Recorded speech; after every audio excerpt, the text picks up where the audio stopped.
In 2019, I was invited to offer my first Pride sermon. It was World Pride Day and the 50th anniversary of Stonewall, and this sermon was given at the Gay and Lesbian Community Center in New York City. It was on a day that many of us that live under the LGBTQ umbrella were overwhelmed with gratitude for how far we had come. And we had come a long way. Cycling forward to today, as I was preparing this sermon, I began to think a lot about our LGBTQ plus history and where we came from and where we are now. And one of the things during this preparation I did was watch an Amazon Prime documentary, which I recommend, which was entitled How We Got Gay. And it takes us back to what it was like to be queer in 1969. It reminded me of why I had spent so much of my life closeted, terrified of coming out, or of letting people know who I was. It's hard to imagine now, but not long ago, people who were queer hid who they were at all costs. In 1969, homosexual acts were illegal in every state of the United States and every province in Canada. To be gay was to live a life in exile from mainstream society. We were not just a subculture. We were viewed as deviants and sociopaths. If you were brave enough to declare that you were gay in 1969, you lived in the shadows. Most openly gay people were poor. We were only hired for jobs that people didn't want. Most chose to hide and lived like ghosts through the straight world, as invisible as possible. This was called passing. Most people believed that they didn't know anybody that was gay. Gays were only those queers in Greenwich Village. Most gays who could pass did, and they made up relationships to blend into society.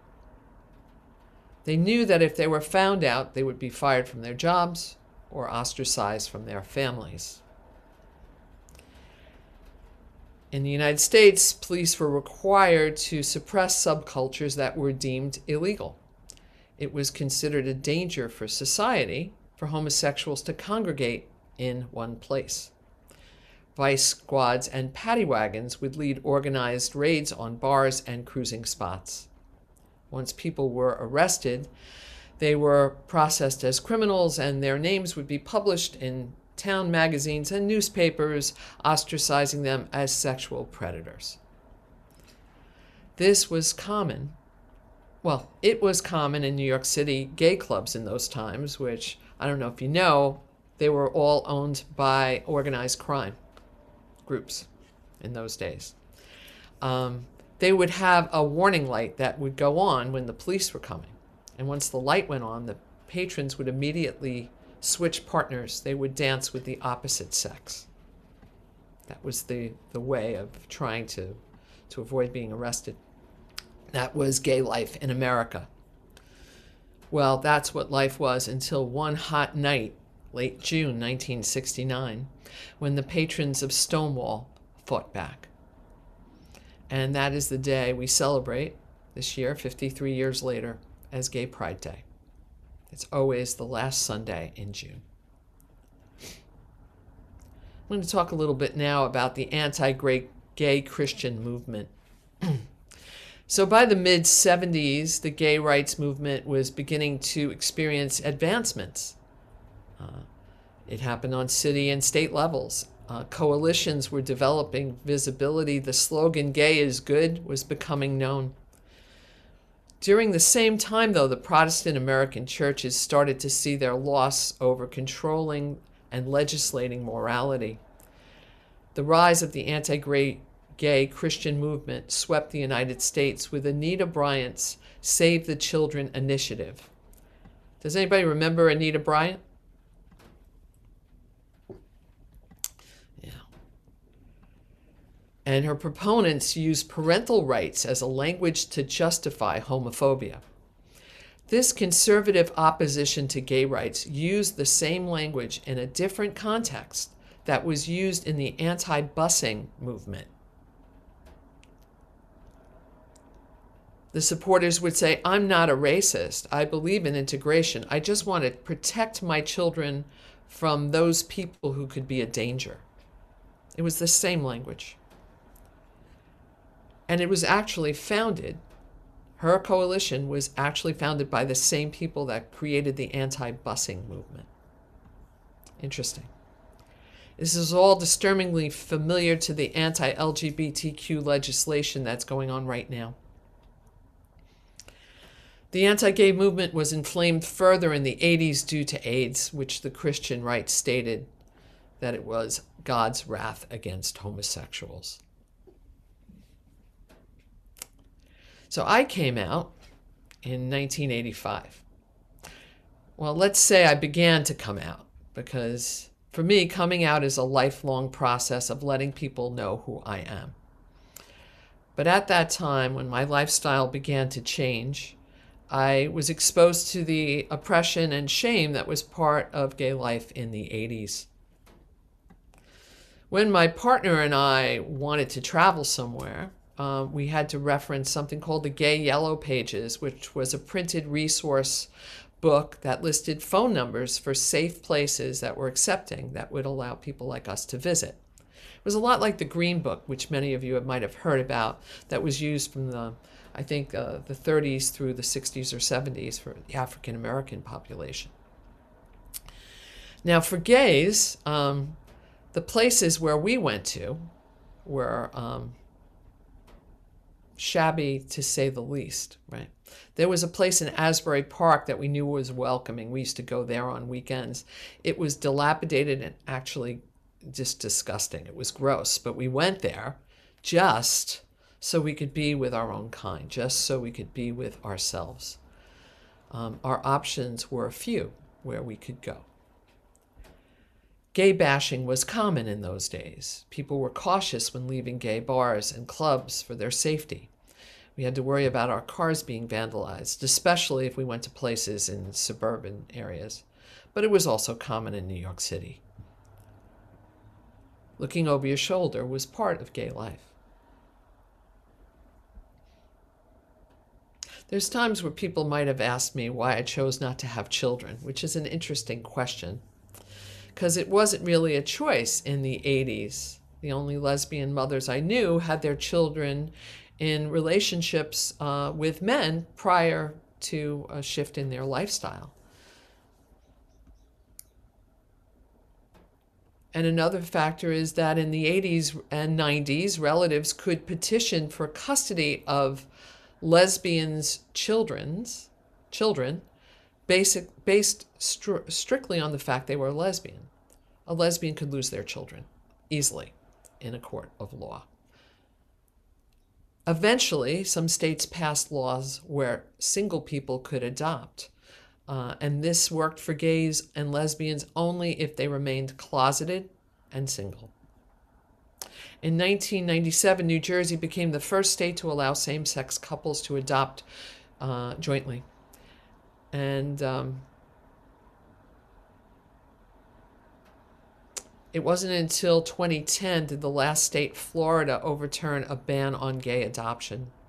Several other states continued to ban unmarried couples, effectively stopping same-sex couples from adopting until gay marriage was a federal law in 2015.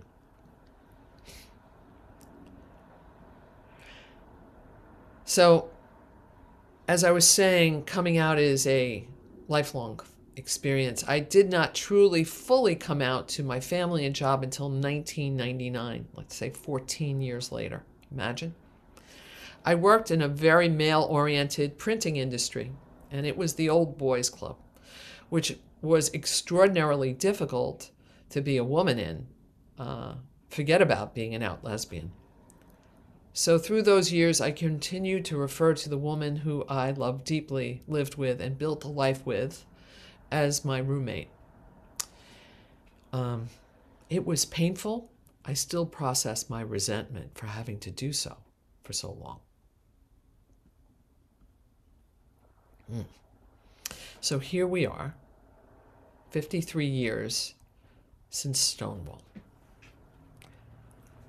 We have marriage equality on a federal level. Gays can actively serve in the military. In 2020, we finally received full protection federally, LGBTQ people in the workplace, because not until 2020, in more than half the states in the United States, you could be fired from your job for being gay. In 1985, when parents were polled how they'd feel if they discovered their children were gay, nearly 90% said they would be profoundly sad. When polled again in 2015, that number went down to 39%. A big change. I now live a life where I am transparently gay in every way, which feels authentic and true, and allows me to have conversations that are honest and deep with many strangers and loved ones. Recently, I was having a conversation with my 19-year-old nephew, Aiden, who is straight. And it was a good one. Aiden is a deep thinker, and he's always ready and interested in having conversations that not every young person wants to explore. He likes going deep. I love and respect that about him. And he asked me what were my thoughts on what the conservatives were calling grooming. Now, I hadn't heard of this term, and I asked him to clarify. And he shared what he understood grooming was to me. And as he shared this, I could feel the rage burning in my body. Now, I just want to get something off my chest before I go back and talk about grooming a little more. You know, it really felt like we LGBTQ plus people were getting there. I thought we could exhale, But you can define an oppressed person as one who needs to fight their entire lifetime to either have their civil rights, to attain their civil rights, or to keep their civil rights. Back to grooming. The term grooming has been evoked by many conservative politicians as they advocate for laws that would limit or outlaw a teacher's ability to discuss LGBTQ plus issues and history in the classroom. What many people call the Don't Say Gay bills. You've heard that, right? The ones in Florida that are going on right now. So as per Florida Governor DeSantis and the people in his office, if you opposed his bill, you were a groomer. If you didn't agree with him, you were a groomer. I'm enraged but not surprised that yet again the conservative right is using the same dog whistle politics of Anita Bryant in Save Her Children, in her Save the Children campaign of the 70s. Because most of us know what the term grooming means. A groomer is a person that takes advantage of a child's vulnerability to manipulate and coerce the child into sexual abuse. How offensive a word is that? And it's been warped and corrupted to smear the motives of people who are trying to protect LGBTQ people. Liberals like you. That's the term they use for people that oppose anti-gay legislation. In 2022, there had been over 240 bills that have been proposed around the country, most predominantly the one in Texas, that criminalizes parents' attempts to receive trans-affirming medical care for their children and forces people in schools to report trans kids' parents. The newly rejuvenated right wing is posed to make transphobia and homophobia cornerstones of the midterm 2024 elections and promises to deliver Don't Say Gay legislations all over the country, focusing on New York State and Michigan.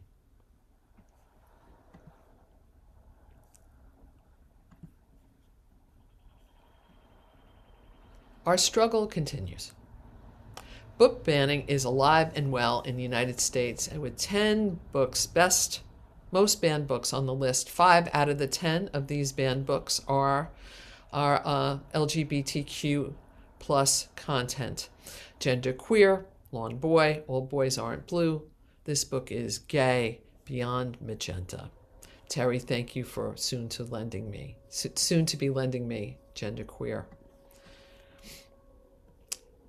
And our struggle doesn't just continue in the United States, it continues globally.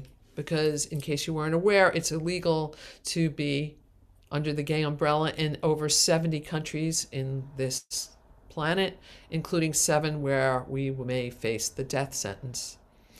In many of these countries, people are hunted, beaten, and jailed and abused in their own communities. Family members are threatened with imprisonment for not outing their LGBTQ beloved family members. Isn't that amazing? All right, so let me shift this up a little bit. Now, my goal today is not to depress you all. And I've shaken us all a little bit. But, I just really wanted to talk about this. The midterm election is coming, and it's going to be difficult. This talk today is a call to action and awareness.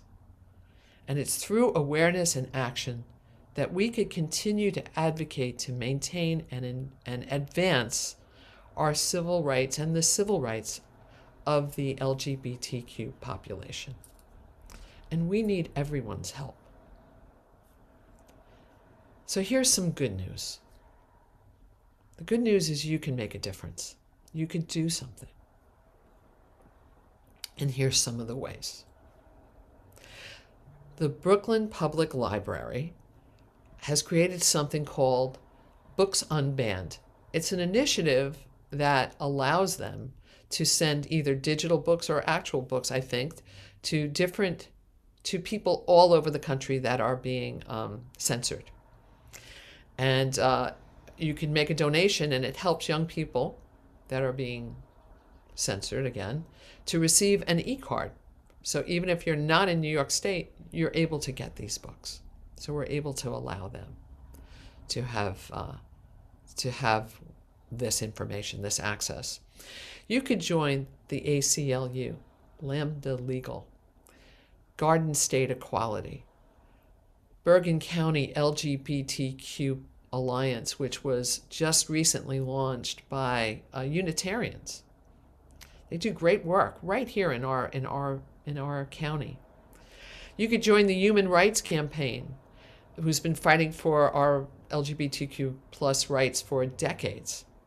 Or you could support the Rainbow Railroad, which is the organization that helps asylum placement for oppressed and criminalized LGBTQ people all over the planet, those folks that are being hunted, in a sense, and jailed. This group literally saves people's lives.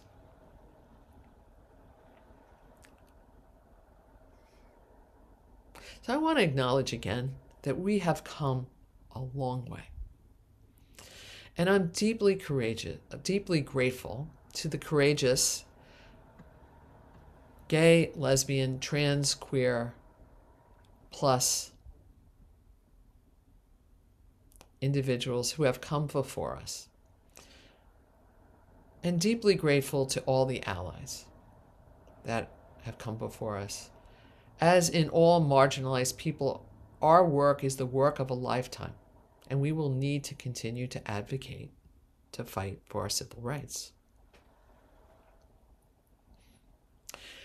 So being part of a liberal religious community, your spirituality, your ethics is about advocating for the best for all human beings. Your actions are your prayers, and humanity is your temple. What is sacred for a UU congregation is working for what's best for all human beings, every flavor of existence. not just those of comfort, not just those that are like us, not just those of privilege and power. This is the realization of the beloved community. This is the invitation of the work that we are all invited to be a part of. This is what we are called to do. May love, may justice, and may freedom reign, and may it be so. If you like this video, please like us on YouTube, subscribe to our YouTube channel, and click on the bell to be notified whenever we post a new video. Thank you.